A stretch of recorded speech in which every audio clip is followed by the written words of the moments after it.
ಸ್ನೇಹಮಯಿ ಕೃಷ್ಣ ಮನೆಯಲ್ಲಿ ಇದೀಗ ಶೋಧ ಕಾರ್ಯ ನಡೀತಾ ಇದೆ. ಸ್ನೇಹಮಯಿ ಕೃಷ್ಣ ಮನೆಯಲ್ಲಿ ಸಿಸಿಬಿ ಕಾರ್ಯಾಚರಣೆ ನಡೆಸ್ತಾ ಇದೆ. ಮೈಸೂರಿನ ಗೌರಿಶಂಕರ ನಗರದಲ್ಲಿರುವ ಕೃಷ್ಣ ನಿವಾಸದಲ್ಲಿ ಇದೀಗ ಸಿಸಿಬಿ ಅಧಿಕಾರಿಗಳು ತೀವ್ರ ಶೋಧ ನಡೆಸ್ತಾ ಇದ್ದಾರೆ. ಈಗಾಗಲೇ ಸಾಮಾಜಿಕ ಕಾರ್ಯಕರ್ತ ಸ್ನೇಹಮಯಿ ಕೃಷ್ಣ ಅವರನ್ನು ಸಿಸಿಬಿ ಪೊಲೀಸರು ಅರೆಸ್ಟ್ ಮಾಡಿದ್ದಾರೆ. ಮುಂಬಡ್ತಿ ಪಡೆಯಲು ಹಣದ ವಹಿವಾಟು ಮಾಡಿದ್ದಾರೆ ಅಂತ ಸ್ನೇಹಮಯಿ ಕೃಷ್ಣ ಅವರು ಸಿಎಸ್ ವಿರುದ್ಧ, ನಟೇಶ್ ವಿರುದ್ಧ ಗಂಭೀರ ಆರೋಪ ಮಾಡಿದ್ರು. ಈ ಬೆನ್ನಲ್ಲೇ ಮುಡಾ ಮಾಜಿ ಆಯುಕ್ತ ನಟೇಶ್ ಅವರು ಸಿಸಿಬಿ ಪೊಲೀಸರಿಗೆ ದೂರು ನೀಡಿದ್ರು. ಈ ಹಿನ್ನೆಲೆ ಇದೀಗ ಸಿಸಿಬಿ ಪೊಲೀಸರು ಸ್ನೇಹಮಯಿ ಕೃಷ್ಣ ಅವರನ್ನು ಅರೆಸ್ಟ್ ಮಾಡಿದ್ದಾರೆ. ಸಿಟಿ ಸಿವಿಲ್ ಕೋರ್ಟ್ ಬಳಿ ಅವರನ್ನು ವಶಕ್ಕೆ ಪಡೆದುಕೊಂಡು ಶಾಂತಿನಗರ ಸಿಸಿಬಿಯ ಕಚೇರಿಯಲ್ಲಿ ಒಂದಿಷ್ಟು ವಿಚಾರಣೆ ನಡೆಸ್ತಾ ಇದ್ದಾರೆ. ಹಾಗೆ ಮೈಸೂರಿನಲ್ಲಿ ಏನು ಸ್ನೇಹಮಯಿ ಕೃಷ್ಣ ಅವರ ಮನೆ ಇದೆ, ಅಲ್ಲಿ ತೀವ್ರ ಶೋಧ ನಡೆಸ್ತಾ ಇದ್ದಾರೆ. ಮನೆಯಲ್ಲಿ ಸಿಸಿಬಿ ಅಧಿಕಾರಿಗಳು ಒಂದಿಷ್ಟು ಕಾರ್ಯಾಚರಣೆ ನಡೆಸ್ತಾ ಇದ್ದಾರೆ. ಮೈಸೂರಿನ ಗೌರಿಶಂಕರ ನಗರದಲ್ಲಿರುವ ಮನೆಯಲ್ಲಿ ಇದೀಗ ಸಿಸಿಬಿ ಅಧಿಕಾರಿಗಳು ಅಲ್ಲೂ ಕೂಡ ಎಂಟ್ರಿ ಕೊಟ್ಟಿದ್ದಾರೆ. ಒಂದಿಷ್ಟು ವಿಚಾರಣೆ ನಡೆಸ್ತಾ ಇದ್ದಾರೆ. ತೀವ್ರ ಶೋಧ ಕಾರ್ಯ ನಡೆಸ್ತಾ ಇದ್ದಾರೆ.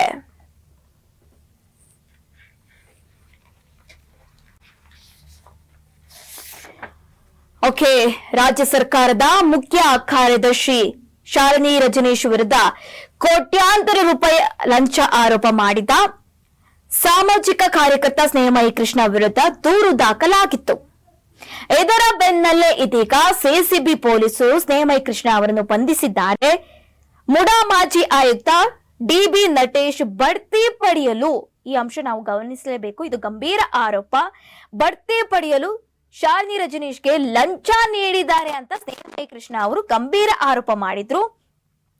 ಯಾವಾಗ ಈ ಆರೋಪ ತೀವ್ರ ಕುತೂಹಲ ಮೂಡಿಸ್ತು, ಯಾವಾಗ ತೀವ್ರ ಸ್ವರೂಪ ಪಡೆದುಕೊಳ್ತೋ, ಆ ಬೆನ್ನಲ್ಲೇ ನಟೇಶ್ ಅವರು, ಮೂಡಾದ ಮಾಜಿ ಆಯುಕ್ತ ನಟೇಶ್ ಅವರು ದೂರು ನೀಡಿ, ಈ ದೂರಿನ ಅನ್ವಯ ಇದೀಗ ಸಿಸಿಬಿಯ ಸೈಬರ್ ಕ್ರೈಮ್ ಠಾಣೆಯಲ್ಲಿ ಎಫ್ಐಆರ್ ದಾಖಲಾಗಿದೆ. ಇದರ ಬೆನ್ನಲ್ಲೇ ಸಿಸಿಬಿ ಅಧಿಕಾರಿಗಳು ಸ್ನೇಹಮಯಿ ಕೃಷ್ಣ ಅವರನ್ನು ಬಂಧಿಸಿ ವಿಚಾರಣೆ ನಡೆಸ್ತಾ ಇದ್ದಾರೆ.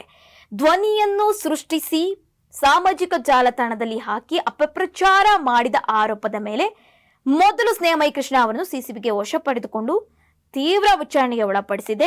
ಬಳಿಕ ಅವರನ್ನು ಅರೆಸ್ಟ್ ಮಾಡಲಾಗಿದೆ. ಯಾವಾಗ ಅವರು ಆಡಿಯೋ ವೈರಲ್ ಮಾಡಿದ್ರೋ, ಯಾವಾಗ ಆಡಿಯೋ ವೈರಲ್ ಆಯ್ತು, ಒಂದಿಷ್ಟು ವಿಚಾರಗಳು ಮುನ್ನೆಲೆಗೆ ಬಂತು.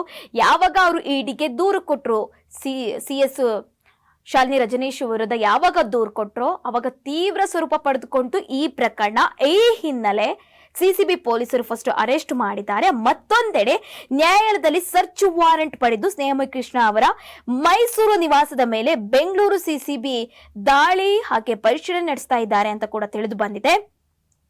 ಇನ್ನು ಸ್ನೇಹಮಯಿ ಕೃಷ್ಣ ಬಂಧನದ ಬಗ್ಗೆ ಸಿಸಿಬಿ ಪತ್ರಿಕಾ ಪ್ರಕಟಣೆ ಕೂಡ ಹೊರಡಿಸಿದೆ. ಇನ್ನು ಸ್ನೇಹಮಯಿ ಕೃಷ್ಣ ಬಂಧನದ ಬಗ್ಗೆ ಸಿಸಿಬಿ ಪತ್ರಿಕಾ ಪ್ರಕಟಣೆ ಹೊರಡಿಸಿದ್ದು, ಸ್ನೇಹಮಯಿ ಕೃಷ್ಣನ್ನು ಅರೆಸ್ಟ್ ಮಾಡಲಾಗಿದೆ ಅಂತ ತಿಳಿದು ಬಂದಿದೆ. ದೂರುದಾರರಾದ ಟಿಬಿ ನಟೇಶ್ ಕೆಎಸ್ ಹಿರಿಯ ಅಧಿಕಾರಿ ಹಾಗೂ ಈ ಹಿಂದೆ ಮುಡಾ ಆಯುಕ್ತರು ನೀಡಿದ ಈ ದೂರಿನ ಆಧಾರದ ಮೇಲೆ ಇದೀಗ ಸಿಸಿಬಿ ಪೊಲೀಸರು ಸ್ನೇಹಮಯಿ ಕೃಷ್ಣ ಅವರನ್ನು ಅರೆಸ್ಟ್ ಮಾಡಿದ್ದಾರೆ.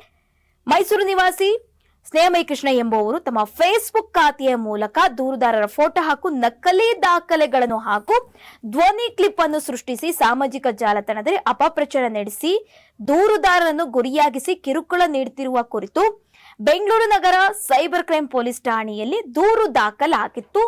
ಸದ್ಯ ಇದೀಗ ಸಿಸಿಬಿ ಪೊಲೀಸರು ಸ್ನೇಹಮಯಿ ಕೃಷ್ಣ ಅವರನ್ನು ಅರೆಸ್ಟ್ ಮಾಡಿದ್ದಾರೆ, ವಿಚಾರಣೆ ನಡೆಸ್ತಾ ಇದ್ದಾರೆ. ಅವರ ಮೈಸೂರಿನಲ್ಲಿರುವಂತಹ ಮನೆ ಮೇಲೂ ಕೂಡ ದಾಳಿ ನಡೆಸ್ತಾ ಇದ್ದಾರೆ. ಮುಂದಿನ ದಿನಗಳಲ್ಲಿ ಏನಾಗುತ್ತೆ ಅಂತ ಕಾದು ನೋಡ್ಬೇಕಾಗಿದೆ.